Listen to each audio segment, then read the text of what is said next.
आहे की म्हणून म्हणून असं जर प्रश्न आला अ आ इ ई आहे, मग पहिला अ आहे, स्वर ब आहे, अक्षर क आहे, शब्द क ड आहे, व्यंजन. मग पर्याय आहे फक्त अ बरोबर, फक्त ब बरोबर, फक्त अ व ब बरोबर आणि मग इथं खाली राहते सर्व पर्याय बरोबर. काय सांगा यांचं आता शिकवलं आहे बरोबर, शिकवलं तर रपकन आन्सर येईल की नाही.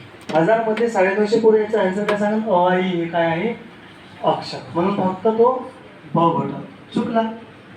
कारण सर्वच स्वरांना अक्षर पण म्हणतात आणि स्वर सुद्धा म्हणतात. का काय कारण काही काही पोरं पहिले तर प्राधान्य स्वराला असतील.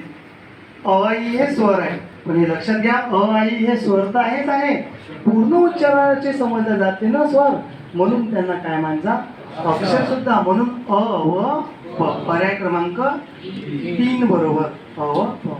असा प्रश्न काढा लागते पण थोडा वेळ जाते, पण मी टॉपिक